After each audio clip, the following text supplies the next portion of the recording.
Hello and welcome to Through the Mystery with me, your host Owen. It's a Riordanverse theory podcast where we look at the law and try to understand how it all works. In this episode, we'll be looking at shapeshifting.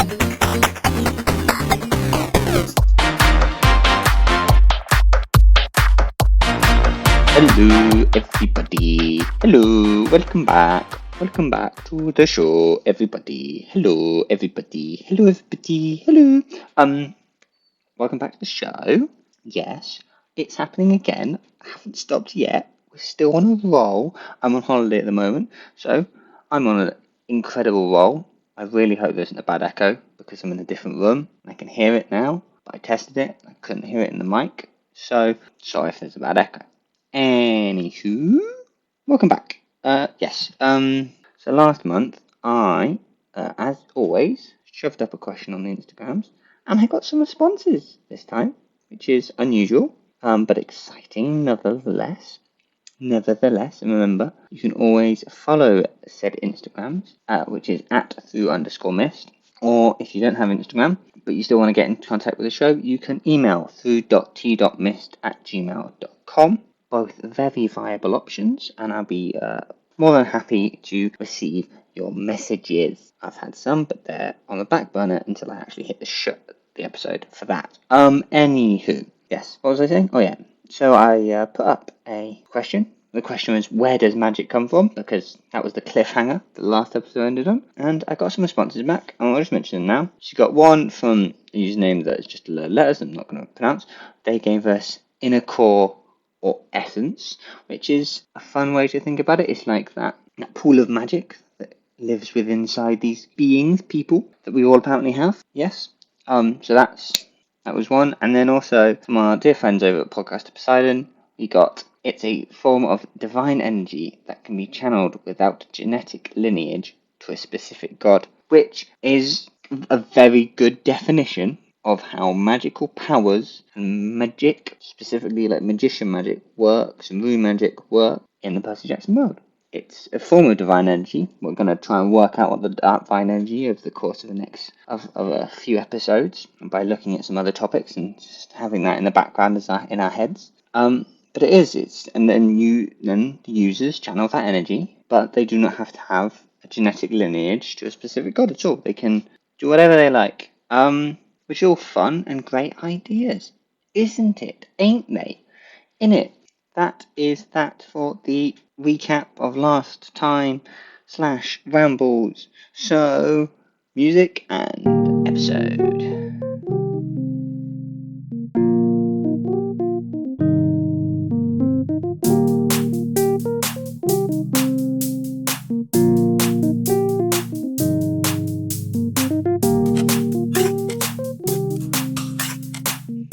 I am talking a bit more sedated today because of the room, and if I shout, boo, I really feel like, boo, you may be picking up an echo. So it's good. It's a bit more chill. I might even find a bit more chill music to put in the background. It's a chiller vibe to this one. Anyway, shapeshifting. That's what we're looking at today. So if we go through main people that we know, mortal shapeshifters that we know of. So you've got the Children of Loki. That's Sam and Alex from the Magnus Chase books, which we'll be looking at. You've got I should have looked up how to pronounce this name, Pericolomus, the Perry bloodline. Doobie-dooba. Yes, we got the Perry bloodline, which is Frank, and we also have magicians, and we're going to be specifically just concentrating on Carter and Sadie because Kane's siblings are the best siblings. Yeah, so why don't we start with magicians? We'll start with magicians as they are the only ones that aren't linked to God. I also came up with this idea for this episode during a Kane Chronicles episode, which was the Julius Kane episode. You can thank me later, Robert, for not saying the other way. So, calling out one specific person, we're recording a podcast for lots of people, but you all know who they are. Yes, magicians. So, as I said, I was looking at the Julius Kane episode, and I got a couple of things a little wrong because it was just off the memory stuff. And actually, any magician can do transformations. They don't have to be possessed by a god or anything. They can do whatever they like. And we have Carter and Sadie, who we see change into birds.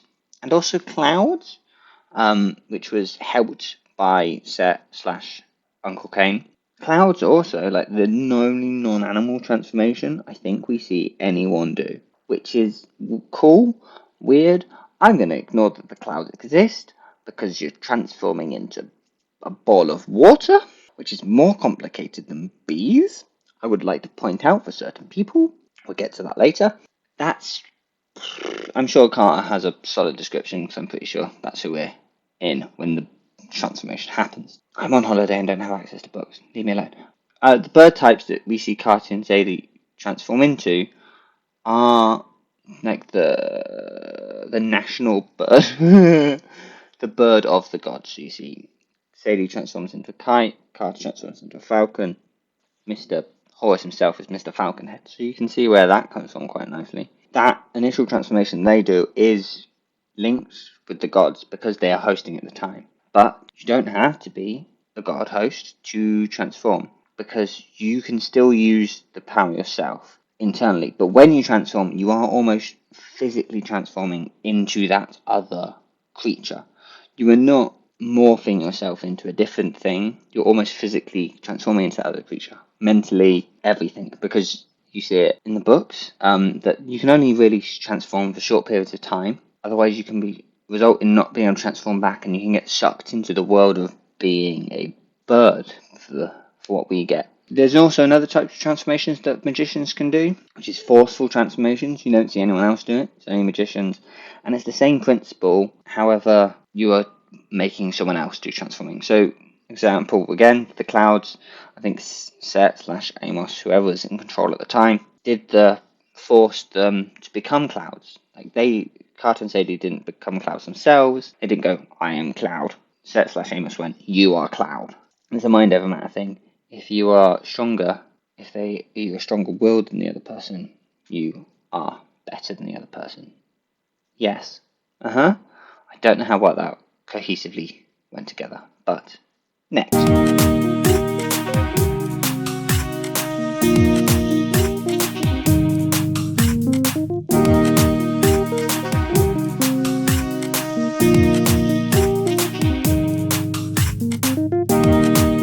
Next up, we're going to be talking about the Perry bloodline. Doobie-doobie-doo-bar, doobie-doobie-doo-bar. The Perry bloodline I mentioned earlier is Frank. Perry gets a gift of transformation from his grandfather, Poseidon. And the way that the thought about why this gift is linked to Poseidon, which when I was doing research on his myth, is that water is a very malleable thing. It's a liquid. You put liquid in a container, it changes to shape that container. God of the Sea can take on any form because the liquids can fill any shape. Not just liquids, fluids. Let's throw gas in there as well, but we don't care about Zeus because he's a Mr. Gassy himself. Just out of both ends constantly. Yes. We know that. I don't need to get too far into what Frank can do. We know what Frank does. He transforms. He thinks of the animal that he knows well, and bada bim, bada boom, he transforms it. The better he knows the animal, the easier it is for him to transform. Which also links to something I forgot to mention about forceful transformations. This is why we have notes, Owen. Read them all the way through. It's easier to transform someone into something else you know. Probably could apply that same to us, but it's fun that is a through link with Frank's transformations. Anyway, we're going to have a little dive into Mr. Perry's doobie-doobie-doo-bar myth, because I wanted to see what he changes into and kind of see if I could find out why he got the power and stuff. But the early part of his life is relatively unclear. We know he was an Argonaut, but he never really did anything that cool on the ship, and stuff like that. So we know certain things, but his biggest moment becomes when he's part of the defense of Pylos, which is the army formed to fight off Hercules' army because he's coming to attack because Neleus, Perry's father, and previously angered Hercules by refusing to absolve him. Iphitus, I don't know, I can't bother. But anyway, there's a war going on. Hercules is on one side and Perry's on the other. And during the battle, it said, I tried to find like a proper definitive what he transforms into, but it seems like it's a very bit if-waffy. And the website I found, one of the better websites I found for this, said that Perry assumed many different shapes, small ant, to a swarm of bees, to a snake, but Hercules ended up besting Perry and killing him. Like, his big moment in life is his death. And some say that he died when he was a fly. I've seen one place it said a bee, but that was the Riordanverse wiki, and I don't believe that one for one bit. I don't trust that with real world facts. Also, it annoys something else. Frank turns into multiple bees. I don't want Perry to turn into a single bee. That just. Anywho, when Hercules swapped in his clothes, but I think by looking around and stuff, it may have been changed into in the Roman retelling of the myth, that he died when he was in the form of an eagle, and Hercules shot an arrow as he was flying away. And the bees are also within that myth, and it's multiple bees in there.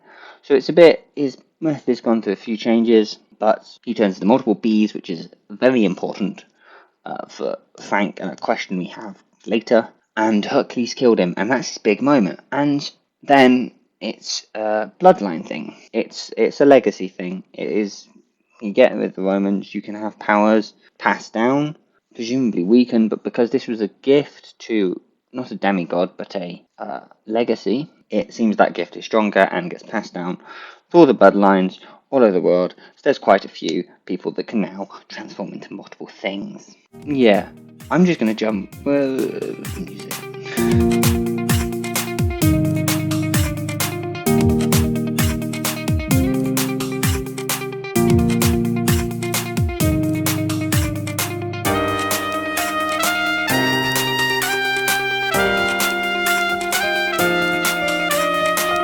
And finally on our list of things is the children of Loki, aka Alex and Sam, because they are the only children of Loki we know like this, and it seems to be a demigod thing. Loki is a shapeshifter. I'm pretty sure he turns into a horse at some point.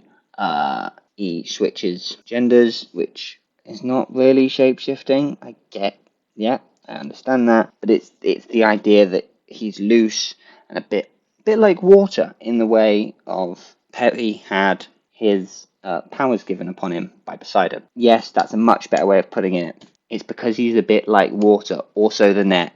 Loki may have been a water god. I'm just throwing that one out there. Don't trust me on that one at all.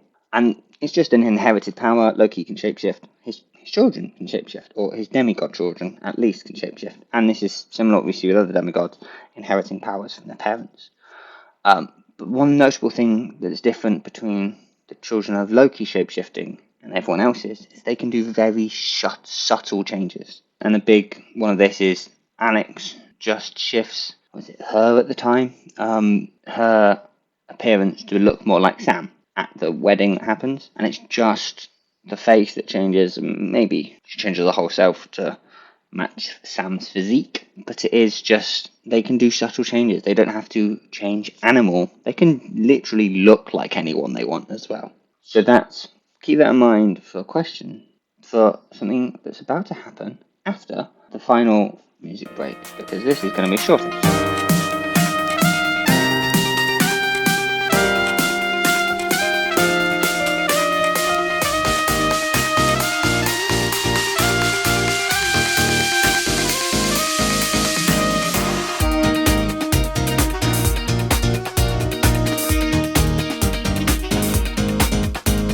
Hey, final music break.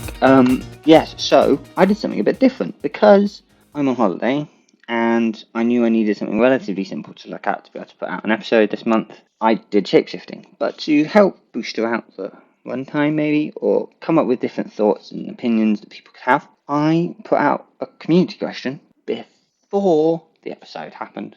I was like, you got any questions about shapeshifting, guys? Come on, give me things. And I got some responses. Whoop whoop! Yay! And they're all people you already know, because yeah. So we have Molly from Fatal Flaw, who asked this beautiful thing. No, we're not going to do voice impressions. I noticed in Magna Chase that Sam shapeshifts, but is able to talk to her in her normal human voice. By the way, they recently read through the entirety of Magnus Chase. And she asked us, is this consistent with Frank? And no. Frank cannot talk.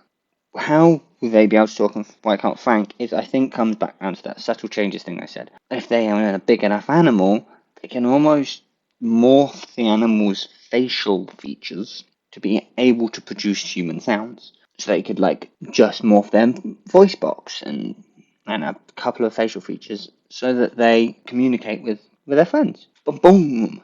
And then we have, I'm guessing it was Darian. I don't know for sure, but I'm pretty 98% sure it was Darian from Podcaster Poseidon again. Asking where do clothes go? Very good question. It's always a hot debate with DC and the Martians. Their clothes shapeshift with them, you do Bioship and stuff like that. Beast Boy, I think he probably nicked some clothes from Miss Martian. Yeah. But in the Riordanverse, when Kara and Sadie first transform into birds, Kara gives a description. And one of the lines he says is, "My clothes and bag were gone, as if melted into my feathers." Because you are choosing how this shapeshift happens. And I think we can assume the same thing, similar things happens for Frank and children of Loki. Is that they literally become part of the thing you transform into. Children of Loki can probably switch and choose between if they want this to transform with them. Frank probably doesn't have a choice, and and magicians probably have a choice. But it is they go and they were, I will be a bird. Caw, caw, caw, caw, caw. And their clothes kind of go and become the animal, which is really kind of freaky, but also the easiest workaround we have. They literally melt into what you become. Now, a question that I was alluding to earlier, again, I've been doing this all episode, is, and this one was specifically asked by Robert from the Damn Mean page. You all know who they are. They are the boss. How Frank is many bees? It's a very simple question, but a very odd answer. And my initial thought was insects. Maybe they're so small and they usually come in a pack, or they're more helpful in a pack. But then also you have the perimyth, where it is a swarm of bees. So it links back to the myth, which is always nice. But it's odd. It's odd. It's kind of weird. He divides himself into multiple things. You also have the question of how small could he go? Could it become a cell? Could it be multiple cells? I think it's like an angry swarm of bees, just coming out the nest sort of bees. But I did see, when I was looking all of this up, online, I've lost where it was, because sometimes I forget to link things and just keep them in my head. I did see an idea about if Frank controls all the bees or just a single bee in the, how does the controlling of the bees work? And in that post I saw, it was given off that it was decided that on the own, it was he controls every single one of the bees, almost individually. But one of the quotes, which was something from Boo, Blood of Olympus, and reading it, it was a bee appeared, and then a group followed. So it's almost as if there's a lead bee. Frank is all of the bees. He's not controlling every single. He is not split his mind between all of the bees. He is a single bee, and the rest of the bees almost follow his action, follow what he does, subconsciously, almost how you move your arms, how you move your legs. You don't think about going there. It just kind of as you're younger, you've learned that doing makes happen. So now you just kind of go blah blah blah blah blah, and you can make funny shapes and stuff. I think that's causing what's happening with the bees. Why he's many bees, I don't have an answer to, but how he controls the many bees, I've got a theory, which is his mind is basically, his head is a single bee. His mind is in a single bee, and all the other parts are working like limbs or the heart or the lungs or all the subconscious things that you kind of don't think about anymore when you're moving and doing things. And this lead bee goes, oh, I'm going to sting this, and all the other bees go, it got stung, so all the other bees go, sting. That sort of idea and theory behind this. Yes, that is it.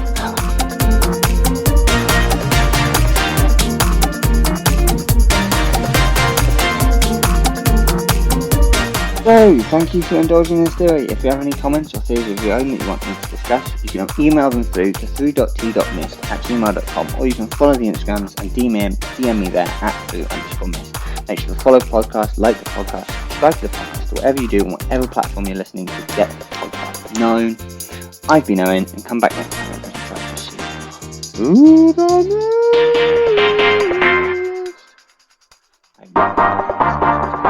Fingers crossed.